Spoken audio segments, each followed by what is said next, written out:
नमस्कार दोस्तों, मैं हूं एडवोकेट अजीत भारद्वाज और आज हम बात करेंगे कंज्यूमर कोर्ट केस और कंज्यूमर प्रोटेक्शन एक्ट 1986 के बारे में। इससे रिलेटेड बहुत सी बातें और लीगल फैक्ट्स हम इस वीडियो में जानेंगे। दोस्तों, चूंकि हम सब ग्राहक हैं और अपनी डेली लाइफ में कुछ ना कुछ परचेज करते ही रहते हैं, इसलिए ये वीडियो सभी के लिए बहुत इंपॉर्टेंट है। इसलिए वीडियो को लास्ट तक जरूर देखिए। तो वक्त न गवाते हुए चलिए शुरू करते हैं। दोस्तों, पहले जानते हैं कि कंज्यूमर कोर्ट केस और कंज्यूमर प्रोटेक्शन एक्ट 1986 है क्या।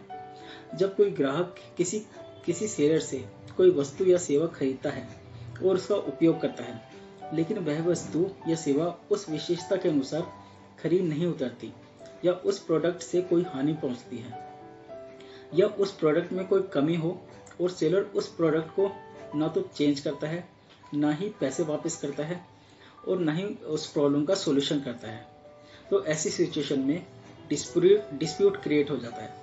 इस तरह के विवादों के निपटारे के लिए भारत में कंज्यूमर प्रोटेक्शन एक्ट 1986 के तहत कंज्यूमर कोर्ट बनाई गई है।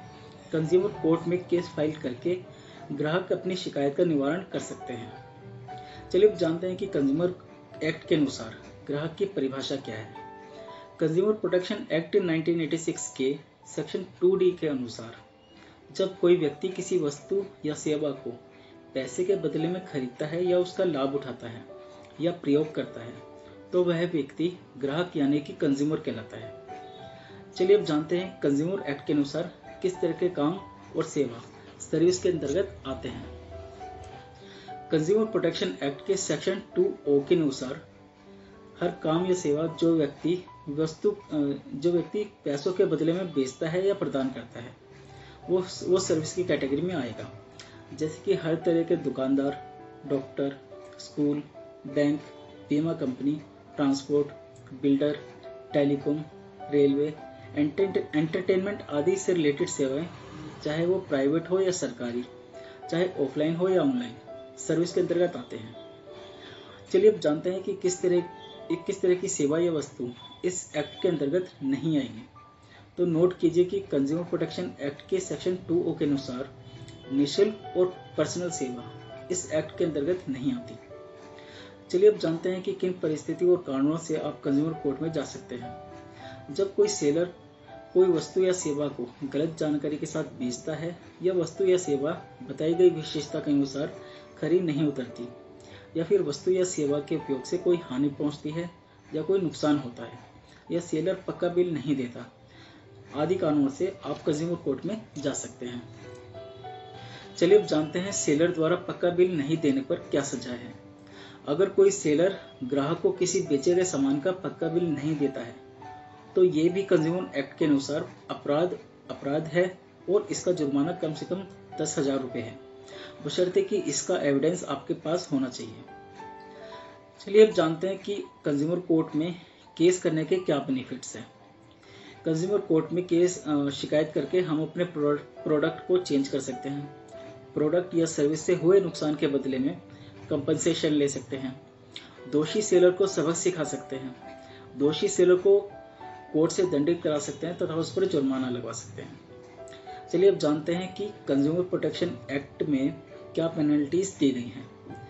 अमेंडेड कंज्यूमर प्रोटेक्शन एक्ट 2019 के अनुसार दोषी व्यक्ति को 1 महीने से लेकर 2 साल तक की सजा या 10 लाख रुपए तक का जुर्माना या दोनों हो सकते हैं। कंज्यूमर प्रोटेक्शन एक्ट के अनुसार ग्राहक कंज्यूमर डिस्ट्रिक्ट फोरम में अपनी कंप्लेंट फाइल कर सकते हैं। चलिए अब जानते हैं कंप्लेंट फाइलिंग के बारे में। कंज्यूमर प्रोटेक्शन एक्ट 1986 के सेक्शन 12 के अनुसार ग्राहक कंज्यूमर डिस्ट्रिक्ट फोरम में अपनी कंप्लेंट फाइल कर सकते हैं या एडवोकेट के थ्रू भी अपनी कंप्लेंट फाइल कर सकते हैं। चलिए अब जानते हैं अपील के बारे में। अगर सेलर या ग्राहक दोनों में से कोई भी पार्टी डिस्ट्रिक्ट फोरम के निर्णय से सेटिस्फाई नहीं है, तो aggrieved party consumer protection act के सेक्शन 15 के अनुसार डिस्ट्रिक्ट फोरम के आदेश से 30 दिनों के भीतर स्टेट कमीशन में अपील फाइल कर सकते हैं।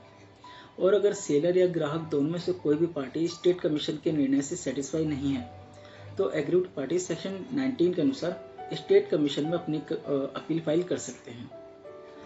सेक्शन 23 के अनुसार नेशनल कमीशन के आदेश के विरुद्ध एग्रीव्ड पार्टी हाई कोर्ट में 30 दिनों के भीतर अपील फाइल कर सकती है। चलिए अब जानते हैं केस डालने के लिमिटेशन पीरियड के बारे में।